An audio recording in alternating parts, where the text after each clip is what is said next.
Okay, so the first thing to notice is that you can't find the value of these trigonometric functions at these degree measures of the angles or radian measures of the angles using the standard means. You can't find that, right? So you have to break up the angle measure inside here into two angle measures that you can find the trigonometric values at, right? So that's why we're going to be using the sum or difference of the angle formulas for respective sines, cosines, and tangent functions. Okay, so first what I want you to notice is that you can actually rewrite this angle measure in radians as sine of 5 times pi over 12, like that. And then that's going to be equal to sine 5 times, and realize that you can express pi over 12 as 4 pi over 12 minus 3 pi over 12. Okay? Which leads you to write it as sine times 5. Now realize that this can be reduced. 4 cancels out. 12 over 4 is 3, right? So it's going to be pi over 3. And the same thing, reduction here. 12 divided by 3 is 4, right? So this is going to be essentially pi over 4.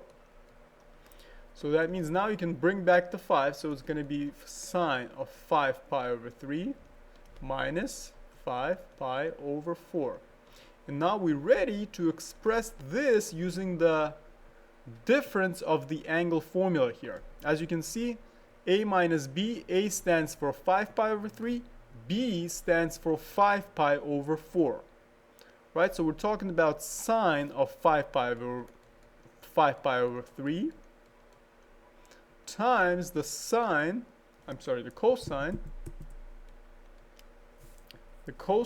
of 5 pi over 4, and then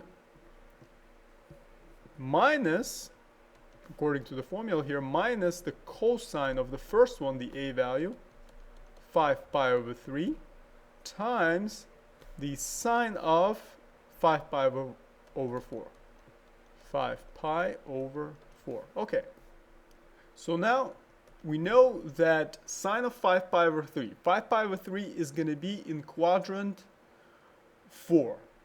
Okay, it's in quadrant 4. In quadrant 4, sine is negative, and we know the value is negative radical 3 over 2 for the sine of 5 pi over 3, multiplied by the cosine of 5 pi over 4. 5 pi over 4 is going to be in quadrant 3. Cosine is negative there, so it's going to be minus radical 2 over 2, we know that, minus the cosine of 5 pi over 3. Now in quadrant 4, cosine is positive, right? And we know the precise value is 1/2. And this value, sine of 5 pi over 4, is going to be in quadrant 3. Right, in quadrant 3. In quadrant 3, sine is negative, and we know the precise value is negative radical 2 over 2. So that means we're going to have what? We're going to have positive result because there are two negatives. Radical 3 times radical 2. I'm just going to write it out for you, and then we're going to simplify it.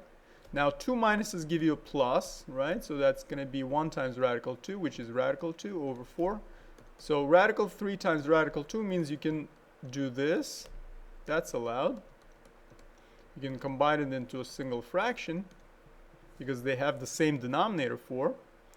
And then radical of 3 times 2 is radical 6, right? So the answer to this is radical 6 plus radical 2 divided by 4. Okay, so this is going to be the answer. Now for the cosine, it's similar, except now you would also use the right triangles because we're dealing with degrees, and if you can't remember these, the angle measures that we're going to derive from breaking this up into smaller angle measures, you will use the right triangles. That's my suggestion. So first we need to break it up, right? So we can express this, realize that we can express it as the sum of two angles that we know, the cosine for. So these are going to be 60 plus 45 degrees, right? We know that the sum of these two give you 105 degrees. So now we can use the formula directly. As you can see, it took fewer lines to arrive at the line at which we can start using the formula, the difference formula.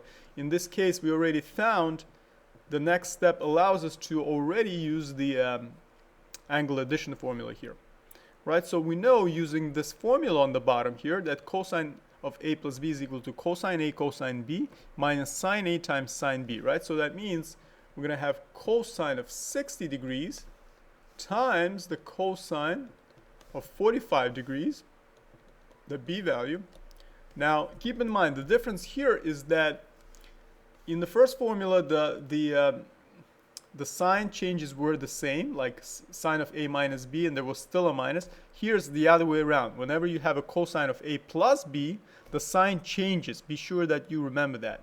A plus b, but however, there will be a minus instead of a plus. You see the difference? For the sign, there are two negatives. The same thing for the positive. A plus b would be plus. But for the cosine, the signs change. They are the opposite, right? So whenever you have cosine of a minus b, there would have been a plus here. If it's a plus here, there's a minus there. All right?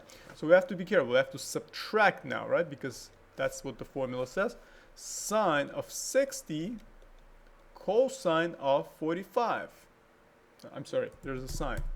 Sine both sides. Sine of 60, sine of 45. Okay? So now what that's going to do for us, now cosine of 60, here's where the right triangles will come into play and help us. So we know when it comes to 60 degrees, we can use a 30, 60, 90 right triangle, and we know the side ratios to that are 1, radical 3, and 2. Okay, this should be very well known. These are the side ratios of 30, 60, 90 triangles. 1, radical 3, and 2. 1 is the smallest, radical 3 is the second smallest, or the middle, and 2 is the hypotenuse, the maximum length side, right? So in this case, we want a cosine of 60. Cosine is adjacent, right? Because this is the adjacent side to the 60-degree angle divided by the hypotenuse. Hypotenuse is the longest side, right? So the cosine of 60 is 1/2. 1 divided by 2. 1/2. Cosine of 45. For that, we're going to use the isosceles triangle, 45, 45, 90 triangle. Precisely, the side ratio for that would be 1, 1, radical 2. And it makes sense, right? Because we have the same two angles for the isosceles triangle, measuring the same in degrees, right? 45 and 45. Thus, the opposite sides to these angles must be also the same length, right? That's logical. 1 and 1. And when you use the Pythagorean theorem, you will get 1 squared plus 1 squared inside the square root, which will give you square root of 2, right? So it makes sense why the hypotenuse is radical 2, right? So 1, 1, radical 2 is the side ratio for the isosceles triangle. So for this cosine of 45, we can use that directly. We can use either one, as you might have guessed, any one of these 45-degree angles and find the cosine, right?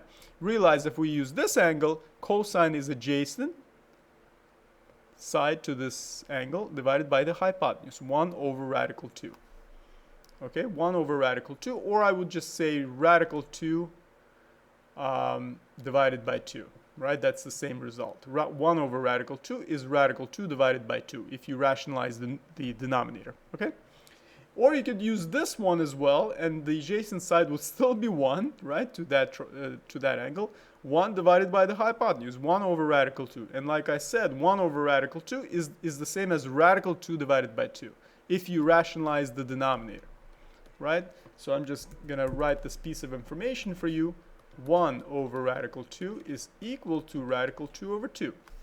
Because if you rationalize the denominator by multiplying the numerator and denominator by radical 2, you will have written your denominator of the radical sign, right? And you will just get 2 instead of radical 2 like it was before, right? This is called rationalizing the denominator, right? So on the top you will get radical 2, on the bottom you get 2, all right? So it's the same thing.